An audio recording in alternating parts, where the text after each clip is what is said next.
The sixth tab in Retirement Tax Acuity is the Distribution and Investment Earnings tab. This is where you enter distributions and income coming from IRAs, annuities, and other investment type of income. So the first section is for IRAs.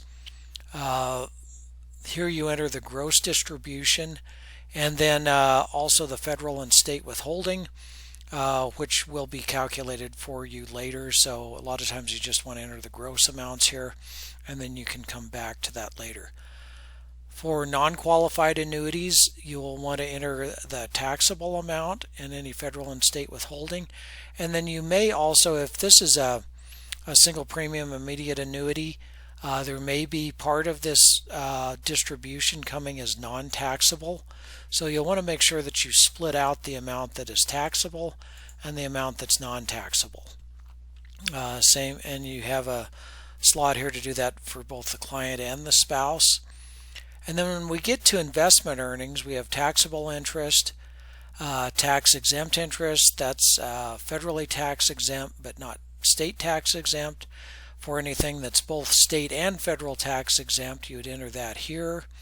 U.S. government interest typically is not taxed on the state level, so that has to be split out. And then we have a place for short-term capital gains, long-term capital gains, and then also non-qualified and qualified dividends. Now it's very important that you make the distinction here between what is taxable interest, that means that they're being taxed on it, and what they're actually distributing.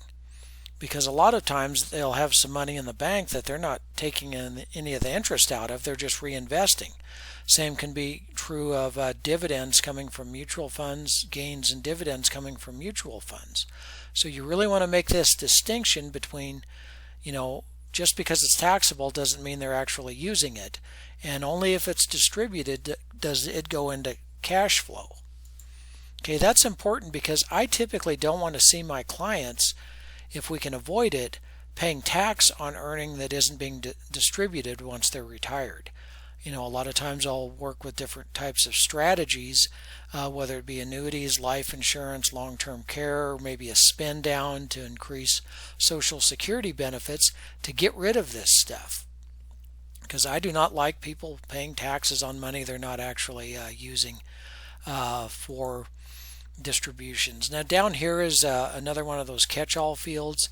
That's for any non-taxable cash flow that's coming in. It could be Roth distributions, maybe taking loans out of life insurance policies.